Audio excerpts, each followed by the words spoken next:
Honourable Willie Jackson, this is a split call. Thank you, Madam Chair. I just wanted to congratulate our Deputy Leader, Kamau Sepuloni. This is a terrible bill for Māori, and I'm listening to Joseph Mooney, and it goes against what the National Party, Madam Speaker, I should say, believed some years ago. This was a kōrero that was a very deep kōrero with people like Anne Tolley and Bill English, who work with the Māori Party in terms of getting this up. They got this up because they heard all the horror stories, Madam Speaker. Our Deputy Leader talked about Bernie O'Donnell, for instance, who submitted. Bernie's one of my closest friends in life, Madam Speaker. He's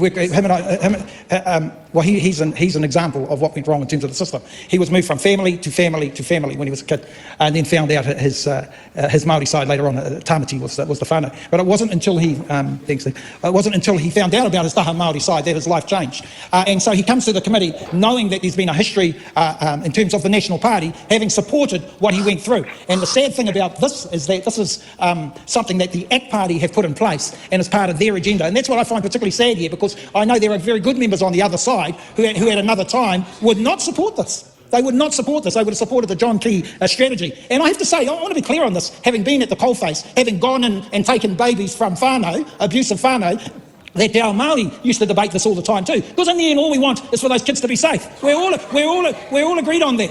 But what we realise from everyone we talk to with all our providers, with all our Māori Party crew, with all our National Party crew, with all our Labour Party crew, we realise that if we instilled that whakapapa, if we entrenched it in terms of legislation, it would make a difference. It would make a difference. That making an absolute priority that these babies go to where their whakapapa is, that would make a major change in their lives. And these abused people, these poor souls, one by one, in fact, when we got into the hundreds, told us if they only knew where their whakapapa was, if they only knew who their family was, it would have been a huge change in life. But then we get this ACT Party coming in with all these stupid ideas that go against everything that the National Party believed in, and all of a sudden the National Party changes. It is a sad day. You're changing it, all right, because all our groups are saying that now these kids will get lost in the system. That's what Kamau Sepuloni's saying. That's what we're saying. The dangers are that these kids won't go to the whakapapa, won't go to the whānau who they should be with, and they will have a whole loss of identity. That's what our people are saying, Joseph Mooney. Why don't you listen to what Māori groups are saying? Why don't you listen to what iwi are saying? Why don't you listen to what John Key, Bill English and Anne Tolley said, that this was exactly the right type of legislation to get in place so that we could turn things around. You know, I'm proud of what they did in those days. I'm proud of the bipartisan approach that was taken by National Māori Party Labour at the time. And then all of a sudden it's thrown out because of these idiots on the other side who are attacking Māori things, Māori kaupapa, every day, every week. And that's why our former Minister, Willie Jackson Prime, is so offended with what this Minister is doing. Madam Speaker, the government, this coalition government, is being led around by David Seymour, who is just playing them all the time. And we're seeing the results of that. They're being played badly, and the results of that, Madam Speaker, is that they're the most unpopular government in recent times. No one has seen a government so far behind the polls. But I've got some advice for the government. Keep doing what you're doing, because you're already way behind in the polls, and it's only going to get worse. So keep attacking us because we're doing well, and Māori and most of New Zealand are sikia. Kia ora, Madam Speaker. Oh, he's so funny. He's so funny. He never fails to make me laugh. Matua Willie Jackson. But yeah, I've met people of older generations who were Māori people who were raised in foster care, who have lost connections to their extended family. They don't know where they've come from. They don't know their whakapapa. They don't know any of that. They've been cut off completely. And part of Oranga Tamariki's Section 7AA, the legislation, that piece of legislation was designed to prevent that from happening, preventing that break from happening, keeping kids in touch with the extended whānau. And yes, quite often that involves having the community, their hapu, helping to raise them so they don't lose that part of themselves. It's not racist to point that out. It's racist to take the kids away from it. Ron Mark's brother wasn't a classic example of Ron Mark got himself in the army. His brother ended up in the pipeline to prison.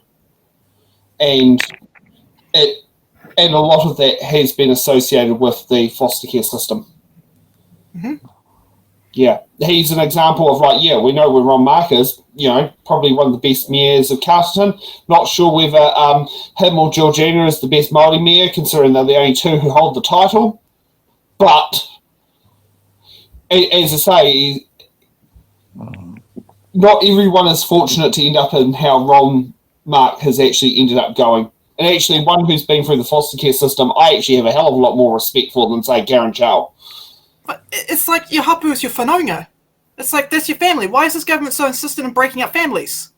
Why wouldn't you put a foster kid into someone else's family within the hapu? Yeah. Because what you want to do is what the Crown has done since the Education Act of 1870. It's about detribalisation of Māori and destroying a unique Māori identity. So remember I talked about an asset stripping in terms of physical assets. This is the asset stripping of a soul. That is what David Seymour is doing. That is why he is so evil. Now, we've talked about the likes of Anne Tolley and Bill English and co. I want to talk about the Westie made good. Well, and now real estate agent, and my mother watches her on those god-awful afternoon television programs, Paula Bennett. Now, Paula Bennett, again, was someone who had challenges with her Māori identity. And that clearly came through, is that she had one hell of a chip on her shoulder. And she was one that basically said, I got out of the gutter, so therefore everyone else can. And by the way, I'm going to take away all the ladders while I'm at the top of it. That's Paula Bennett. That's Paula Bennett in a nutshell. But Paula Bennett shocked iwi leaders when she came in and gave them a speech about 15 years ago. And she listed Ngāpuhi. She said, how many Ngāpuhi children were with SIFs? Because it was SIFs back then. She then went through Ngāti Porou. This is how many you've got. Tainui. This is how many you've got. You've got all these treaty settlements.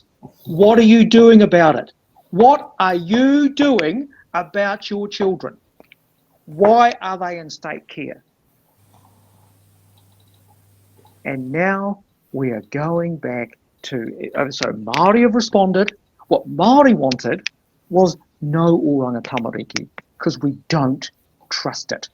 It's another racist Crown institution with a few nice bits put around it that we try and take it, which tries to keep some accountability around it. I mean, the fact is that the chief executive, Joseph Mooney's bit that he says is so great, that all it says is that the chief executive can consider an invitation from iwi or hapu or hapore, but he or she does not have to follow up on it. So the ultimate power and the ultimate veto retains with the Crown. So why I think Section 7AA is worth fighting for and worth keeping, to be honest, it shouldn't be there at all, because Oranga Tamariki should not be there at all. It's and the what ambulance we should at be the bottom doing, of the cliff. I mean, this is where the Seymours of the world are, and the Paula Bennetts of the world are very good about, Māori, stand up, step up to the plate, you do something. So the minute we do something, they rip it down, because you then get the David Seymours that say Māori doing anything is about Māorification, and we cannot have Māorification. We can't have too much equity. We just can't have too many Māori. Yeah, it's like pull yourself up by the bootstraps. Oh, you pulled them off. Sorry, I've got to confiscate them. Pull yourself up by the bootstraps. Sorry. Yeah, I know I confiscated them, but you still got to do it. Just because I took them away, that's not a good enough excuse.